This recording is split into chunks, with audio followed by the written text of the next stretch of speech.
திமுக தலைவர் மு.க. ஸ்டாலின், முதலமைச்சர் விஜய், கர்நாடகா முதலமைச்சர் விஜயை பெங்களூரில் ஆகஸ்ட் 3ஆம் தேதி காவேரி பிரச்சனைக்காக சந்திக்க திட்டமிட்டிருப்பது பேச்சுவார்த்தை என்னும் சதி வலையில் டிவிகே விஜய் சிக்கிடக்கூடாது.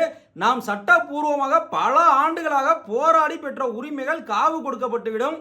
இதை முதலமைச்சர் விஜய் மறுபரிசீலனை செய்யணும்னு சொல்லி திமுக தலைவர் ஸ்டாலின் சொல்லியிருக்காரு. உடனே இந்த டிவிகே கட்சிக்காரங்களாம் பார்த்தீங்கன்னாக்க 1997 தலைவர் கலைஞர் கூட தான் அப்போதைய முதலமைச்சர் கர்நாடகா முதலமைச்சர் ஜே.எச். பாட்டீல் அவர்களை சந்திச்சு பேசினாரு அப்படின்னு சொல்றாங்க. என்னமோ திமுக காரனுக்கெல்லாம் மறதி வியாதி மாதிரி. அன்றைக்கு திமுக தலைவர் ஜே.எச். பாட்டீலை சந்திச்சு பேசினாருன்னு சொன்னா சுப்ரீம் கோர்ட்டே சொன்னாங்க, எங்களால் அப்போதைக்கு ஒரு முடிவுக்கு வர முடியல, உங்கள் 2 பேரால் ஏதாச்சும் ஒரு சுமூக தீர்வுக்கு வர முடியுதான்னு பாருங்கன்னு சுப்ரீம் கோர்ட் கைட் பண்ணதுனால தலைவர் கலைஞர் சந்திச்சு பேசினார். இன்றைக்கு திமுக தலைவர் ஸ்டாலின் மட்டும் எதுக்கல, விஜய், டி.கே. சிவகுமார் சந்திப்ப எதிர்கட்சி தலைவர்கள் பலரும் எதுக்குறாங்க. குறிப்பாக அன்புமணி ராமதாஸ்லாம் எதுக்குறாரு. மேகதாது பிரச்சனைக்காகவும் காவிரி பிரச்சனைக்காகவும் டிவிகே விஜய், டி.கே. சிவகுமாரை சந்திச்சா கோர்ட்டில் நம்ம கேஸ் நிற்காது. நாளைக்கு கோர்ட்டு நீங்கள் தான் 2 பேரும் சந்திச்சு பேசிக்கிறீங்கல்ல, பேசிட்டு வாங்க, எதுவும் முடிவு எட்டப்படாட்டி வாங்க, நாளைக்கு கோர்ட் இப்படியே கைட் பண்ணிட்டு இருந்தா என்ன ஆகும் தமிழக விவசாயிகள் நிலைமை அப்படின்னு அன்புமணி ராமதாஸ் சொல்றாரு. ஏற்கனவே கர்நாடக நீர்வளத்துறை அமைச்சர் ராமலிங்க ராஜு சொன்னது நமக்கு நினைவில் இருக்கு இல்லையா. டிவிக்கு அரசுகிட்ட இருந்து இதுவரையும் எங்களுக்கு எந்த கோரிக்கையும் வந்ததா தெரியலையே அப்படின்னு சொல்லி சொன்னாரு. அதாவது ஜூன் 12ஆம் தேதி மேட்டூர் அணையில காவிரியில தண்ணி திறந்து விட்டுருக்கோன்னா தண்ணி இல்லாதனால திறக்க முடியல. ஆனால் காவேரி நதிநீர் மேலாண்மை வாரியத்தின் அந்த ரூல்ஸ் எல்லாம் காட்டி இந்த மாசம் இவ்வளவு டிஎம்சி தண்ணி திறக்கணும், நீங்க திறந்து விடுங்கன்னு சொல்லி ஒரு கோரிக்கை கூட வரலன்னா அவங்க சொல்லியிருக்க அளவுக்கு போயிருக்கு நிலைமை.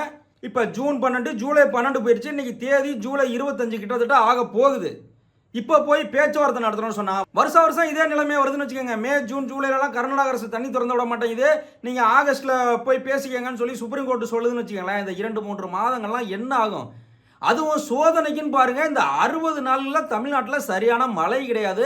அதுவும் டெல்டாவில் பார்த்தீங்கன்னா சுத்தமாக மழை இல்லை. இப்போ குறுவை சாகுபடி அப்படிங்கிறத இல்லாமல் போயிருச்சு. இப்போ காவேரியில் தண்ணி வராதனால டெல்டாவில் குறுவை சாகுபடி அப்படிங்கிறத இல்லாமல் போயிருச்சு. அடுத்து சம்பாவும் இல்லாமல் போயிடும். பொங்கலுக்கு டெல்டா விவசாயிகள் என்ன செய்ய போறாங்கன்னு தெரியல. நிச்சயமாக பொங்கலுக்கு ஒரு ரேஷன் அட்டைக்கு டெல்டா பகுதியில் 10,000 கொடுத்தாதான் டெல்டா விவசாயிகளால் தாக்கு பிடிக்க முடியும். அதற்கு மேலேயும் நிச்சயமாக வேறு வகையில் அரசு உதவி செய்யணும். அந்த அளவுக்கு டெல்டாவில் நிலைமை மோசமாக போயிட்டு இருக்கு. அரிசி விலையெல்லாம் ரொம்ப ஏறிட்டு போயிட்டு இருக்கு. இதைத்தான் பிரேமலதா விஜயகாந்த் அவர்களும் கண்டிக்கிறாங்க, ரொம்ப வன்மையாக கண்டிக்கிறாங்க. அரசியல் என்பது ரீல்ஸ் போடுறதோ, சீன் போடுறதோ, போட்டோ ஷூட் எடுத்து நடத்துறதோ, சினிமா பார்த்து அழுதுகிட்டு சீன் ஓட்டுறதே கிடையாது. மக்களுக்காக உழைக்கணும், அதுதான் அரசியல். காவேரியில தண்ணி வரல, அரிசி விலையெல்லாம் ஏறி போயிருக்கு. இது மாதிரி பல பிரச்சனைகள் இருக்கு. இதையெல்லாம் விட்டுக்கிட்டு இந்த அமைச்சர்கள் இப்படி சீன் போட்டுட்டு இருக்காங்க. மக்களுக்கு சேவை செய்யறதுதான் அரசியல். இதை டிவிகே விஜய் அரசு புரிஞ்சுக்கணும்னு சொல்லி பிரேமலதா விஜயகாந்த் அவர்களும் சொல்லியிருக்காங்க.